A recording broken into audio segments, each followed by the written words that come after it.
Guys आज का जो SaaS या फिर ऐप आइडिया हम डिस्कस करने वाले हैं वो एक नासा बैग्ड स्टार्टअप आइडिया होने वाला है। तो तुम यहीं से इस आइडिया का पोटेंशियल इमेजिन कर सकते हो। ये एक बहुत ही सिंपल और स्केलेबल बिजनेस आइडिया है एंड शॉकिंगली इसको अभी कोई भी नहीं कर रहा है। तो अगर तुम इस स्टार्टअप को बिल्ड करते हो तो तुम्हारा कॉम्पिटिशन बिल्कुल जीरो रहने वाला है और साथ ही में तुम्हारे पास फर्स्ट मूवर्स एडवांटेज भी होने वाली है। इस वीडियो में हम देखेंगे कंप्लीट बिजनेस प्लान, इस प्रोडक्ट को बिल्ड कैसे करना है, कोडिंग आती है नहीं आती है फर्क नहीं पड़ता, क्यों ये आइडिया $1 मिलियन बिजनेस आइडिया बन जाता है और सबसे इंपॉर्टेंट कितना रेवेन्यू इस बिजनेस से एक्सपेक्ट किया जा सकता है। इस पूरे बिजनेस प्लान को तुम डाउनलोड भी कर पाओगे, कैसे करना है वो वीडियो के लास्ट में बताऊंगा। तो चलो चलते हैं लैपटॉप स्क्रीन पे और अपने स्टार्टअप आइडिया को डिस्कस करते हैं।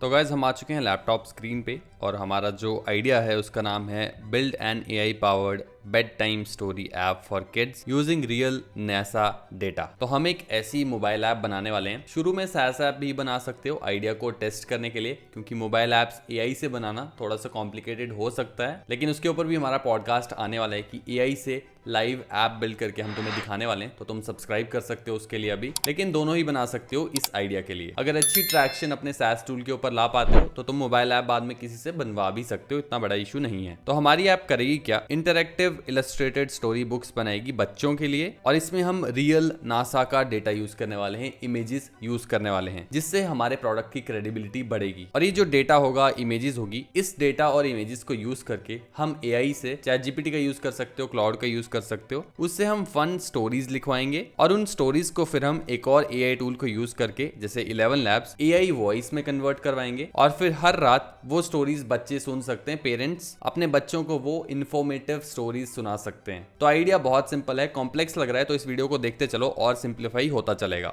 ये वाली डोमेन अभी अवेलेबल है, नासा स्पेस स्टोरीज को तुम खरीद सकते हो जाके। ये मैंने रिसर्च किया था तब मुझे मिली थी, काफी अच्छी डोमेन है। नासा का कीवर्ड भी है स्पेस स्टोरीज। डोमेन से पता चलता है कि बिजनेस करता क्या है। अब अगर मैं बात करूं मार्केट अपॉर्चुनिटी की, तो किड्स और चिल्ड्रंस रिलेटेड कितने सारे प्रोडक्ट्स लॉन्च होते हैं तुम्हें भी पता ही होगा और $10 बिलियन प्लस की ये मार्केट है 2024 की रिपोर्ट के हिसाब से। एजुकेशनल एप्स जो हैं बच्चों के लिए, उसकी मार्केट 9% CAGR से ग्रो हो रही है। नासा का जो ब्रांड इंटरेस्ट है वो बहुत ज्यादा है। नासा का जो APOD साइट है, ये मैं तुम्हें एक बार दिखा देता हूँ, apod.nasa.gov करके तुम इस पे आ सकते हो। ये रोज एक इमेज अपलोड करते हैं और यहाँ पे कुछ इन्फॉर्मेशन भी होती है उस इमेज के बारे में, और ये इन्फॉर्मेशन लिखता है एक प्रोफेशनल एस्ट्रोनॉमर। और इसी डेटा को तुम यूज कर सकते हो अपने प्रोडक्ट में बच्चों के लिए अच्छी स्टोरीज बनाने के लिए। इस डेटा को एक्सेस करने के लिए API का यूज किया जा सकता है। कैसे करना है वो हम आगे जाके देखेंगे और ये फ्री API है। और इसी वेबसाइट पे जो कि हमने अभी देखी, नासा की APOD वेबसाइट, इस पे अराउंड 1 बिलियन एनुअल विजिटर्स आते हैं। तो यहाँ से पता चलता है कि लोगों का इंटरेस्ट है, फैसिनेशन है कंज्यूमर्स की इस तरफ। तो मार्केट बहुत बड़ा है, यहाँ पे तुम टैम, सैम और सोम भी देख सकते हो।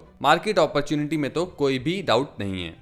अब ये प्रोडक्ट बेचना किसको है, तो बहुत सिंपल है, तुम पेरेंट्स को बेच सकते हो। B2C जाना चाहो तो B2B भी इसमें जाया जा सकता है। Educators, school owners, libraries, science museums, इन सभी को ये प्रोडक्ट बेचा जा सकता है। तो B2C B2B दोनों अपॉर्चुनिटीज खुली हुई हैं, जिससे ये प्रोडक्ट और ज्यादा वर्सेटाइल बन जाता है। कंपटीशन की अगर मैं बात करूं तो जैसे मैंने कहा था, कंपटीशन इसमें जीरो है। एप्स हैं कुछ जैसे कि good night stories for rebel girls, लेकिन ये अलग नीश में ऑपरेट करते हैं। स्टैटिक बुक्स हैं, नासा की ऑफिशियल ऐप भी है लेकिन वो किड फोकस्ड नहीं है। और ऑडियो बुक एप्स तो तुम्हारे को बहुत सारी मिल जाएंगी, लेकिन स्पेस स्पेसिफिक एक नीश में काम नहीं करती, स्पेसिफिकली किड्स को टारगेट नहीं करती। तो रियलिस्टिकली अगर कंपटीशन देखा जाए तो जीरो ही है, कोई भी डायरेक्ट कॉम्पिटिटर तुम्हें देखने को नहीं मिलेगा। और इसीलिए तुम्हारे पास फर्स्ट मूवर एडवांटेज भी हो सकती है अगर तुम इस स्टार्टअप को बिल्ड करते हो। मेन डिफरेंशिएटर जो हमारा रहने वाला है वो होने वाला है कि नासा से हम डायरेक्ट इमेजेस को उठाएंगे, साथ में डेटा को उठाएंगे। डेली हम AI स्टोरीज लाके बच्चों को देंगे ताकि यूजर जो है वो हुक्ड रहे, रोज वो वेट करे नए एपिसोड का कि आगे उसे क्या देखने को मिलेगा। तीसरा होगा पर्सनलाइजेशन, जिसमें हम बच्चे की पसंद के हिसाब से ऐप में अलग अलग चीजें दे सकते हैं, जैसे कि स्टिकर्स दे सकते हैं, गेम्स दे सकते हैं छोटी मोटी, जिससे वो सीख भी सके, खेल भी सके और उसका इंटरेस्ट ऐप में बना रहे। और लास्ट होगा गेमिफिकेशन। तो एक लीडर बोर्ड टाइप हम रख सकते हैं, जिसमें जो बच्चा है वो अपने दोस्तों के साथ ग्रुप बना सकता है, डिस्कशंस कर सकता है, कॉम्पीट कर सकता है। ऐसे कॉम्पिटिशंस में क्विज वगैरह के कॉम्पिटिशन हम रख सकते हैं। इससे जो है हमारी ऐप और ज्यादा इंटरेस्टिंग बन सकती है। अब ये ऐप जो है वो सक्सीड क्यों करेगी, तो सबसे पहले तो अनटैप नीश है, अभी सेम प्रोडक्ट कोई नहीं बना रहा है। दूसरा इमोशनल हुक है इसमें, पेरेंट्स अपने बच्चों को सिखाना चाहते हैं नई नई चीजें, और ये काम मुश्किल भी हो गया है क्योंकि रिटेंशन टाइम जो है वो बच्चों का काफी कम होता जा रहा है। और यहीं पे हम बच्चों की हेल्प करेंगे सीखने में, वो भी नासा से डायरेक्टली एक तरह से बच्चे सीख रहे होंगे, तो वो हमारा स्ट्रॉन्ग यूनिक सेलिंग पॉइंट होने वाला है। एंड ट्रस्ट मी, इस बिजनेस में बहुत ज्यादा बड़ी अपॉर्चुनिटी है। यहाँ पे तो मैंने सिर्फ 3-4 पॉइंट्स लिखे हैं जिसकी वजह से ये ऐप सक्सेसफुल हो सकती है। अब अगर बात करें ऐप को बनाने की, तो मोबाइल ऐप जैसे कि मैंने कहा AI टूल्स आ गए हैं, लेकिन स्टिल मोबाइल ऐप को बनाना थोड़ा सा ट्रिकी हो सकता है। तो तुम स्टार्ट करो SaaS ऐप से। SaaS ऐप के लिए तुम लवेबल जैसे टूल्स का यूज कर सकते हो, कर्जर का यूज कर सकते हो, V0 का यूज कर सकते हो।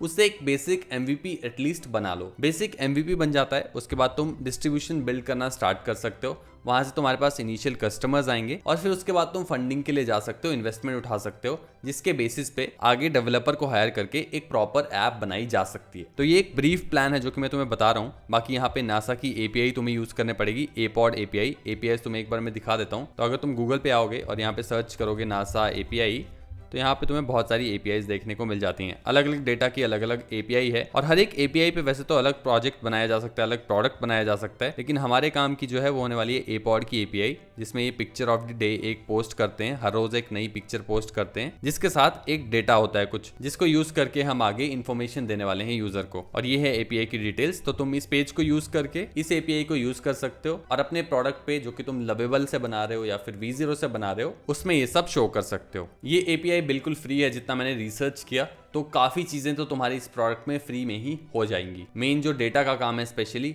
वो तुम्हारा फ्री में हो जाएगा। आगे काम रह जाता है क्लाउड या फिर ChatGPT का, जिसे तुम समराइजेशन वगैरह करवाओगे, वहां पे तुम्हें API की जरूरत पड़ेगी, OpenAI की या फिर Anthropic की।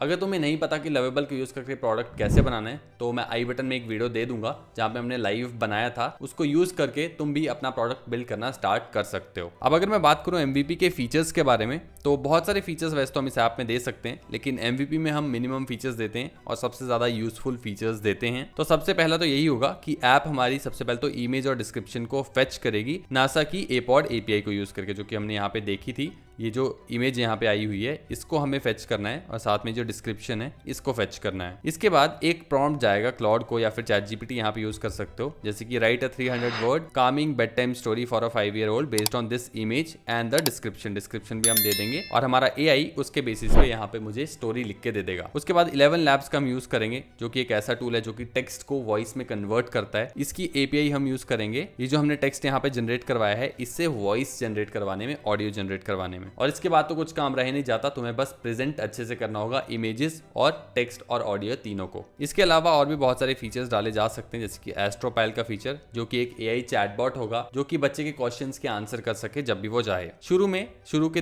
2 फीचर्स भी अगर तुम डालते हो, MVP के लिए आई थिंक इनफ है, जिसके बेसिस पे तुम इस आइडिया को वैलिडेट कर सकते हो और इनिशियल सेल्स कर सकते हो।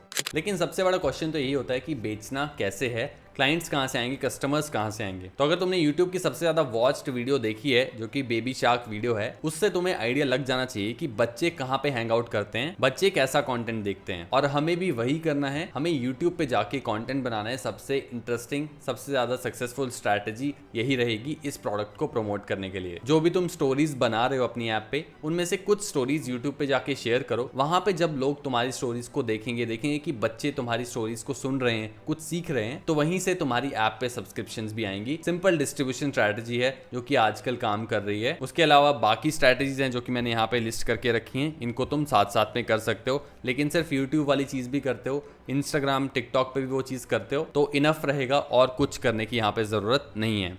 एक इनिशियल लेवल तक पहुंच जाते हो तो उसके बाद एक्सपैंड करने के लिए कुछ स्ट्रैटेजीज मैंने यहाँ पे दी हैं, जैसे कि अलग अलग लैंग्वेजेस में तुम अपनी स्टोरीज बाद में देना शुरू कर सकते हो। स्टार्टिंग इंग्लिश से करना, उसके बाद तुम एक्सपैंड कर सकते हो। और भी कुछ फीचर्स हैं जो कि तुम लेटर स्टेजेस में ऐड कर सकते हो। अब बात कर लेते हैं रेवेन्यू प्रोजेक्शंस के बारे में कि कितना पैसा इस बिजनेस से एक्सपेक्ट किया जा सकता है। तो यहाँ पे कुछ एजम्पशंस मैं लेके चल रहा हूँ कि लेट्स से हमारे पास 3% कन्वर्जन रेट है, तो जितने भी यूजर्स हमारी ऐप पे आते हैं उसमें से 3% यूजर्स जो हैं वो हमारे पेड यूजर्स में कन्वर्ट होते हैं। और जो हमारा CAC है, कस्टमर एक्विजिशन कॉस्ट, वो $2 से $3 वाया इन्फ्लुएंसर/टिकटॉक है। यानी कि हम इन्फ्लुएंसर मार्केटिंग पे पैसा खर्च रहे हैं। नहीं खर्च रहे हैं अगर और प्योरली ऑर्गेनिक कर रहे हैं तो ये 0 होगा। और जो एवरेज रेवेन्यू पर पेड यूजर है हमारे पास वो है $7 पर मंथ। तो इन कैलकुलेशंस के हिसाब से लेट्स से मैं ईयर 1 में 50,000 फ्री यूजर्स तक पहुंच जाता हूं, उसमें से 1500 मेरे पेड यूजर्स होंगे जो कि हम 3% लेके चल रहे हैं, जिससे मेरा रेवेन्यू निकल के आएगा अराउंड $125,000 जो कि इंडियन रुपीज में होता है 1 करोड़ रुपीज। ईयर 2 में सिमिलरली हम 200K फ्री यूजर्स एक्सपेक्ट कर रहे हैं और ईयर 3 में अराउंड 500,000 यूजर्स हम एक्सपेक्ट कर रहे हैं, जिसमें से मेरे पास पेड अराउंड 25,000 यूजर्स आएंगे और जो मेरा रेवेन्यू निकल के आएगा ईयर 3 के एंड में वो आएगा अराउंड $2.1 मिलियन जो कि अराउंड 17 करोड़ इंडियन रुपीज में होता है। ये नंबर्स बिल्कुल भी ज्यादा नहीं है। मैंने बहुत सारे ऐसे प्रोडक्ट्स देखे हैं जो कि किड्स की मार्केट में ऑपरेट करते हैं और बहुत ज्यादा पैसा कमा रहे हैं, सिंपल प्रोडक्ट। एंड सबसे अच्छी बात तो ये है कि इस प्रोडक्ट को तुम इंडियन मार्केट, यूएस मार्केट, किसी भी दुनिया की किसी भी कंट्री में बेच सकते हो। सभी पेरेंट्स सेम थॉट प्रोसेस से ऑपरेट करते हैं और जब बच्चों की बात आती है वो पैसे के बारे में नहीं सोचते। इसके अलावा इस बिजनेस प्लान में तुम्हें कुछ रिस्क और चैलेंजेस मिल जाएंगे इस बिजनेस में तुम फेस कर सकते हो। एक छोटा सा रोड मैप इस बिजनेस को बिल्ड करने के लिए। और अगर इस बिजनेस प्लान को तुम डाउनलोड करना चाहते हो तो सिंपल लाइक कर दो इस वीडियो को, सब्सक्राइब कर दो इस चैनल को और जाके कमेंट करो किड्स। जैसे इस वीडियो पे 100+ लाइक्स होते हैं, इस डॉग का लिंक तुम्हें कमेंट बैक करके मिल जाएगा।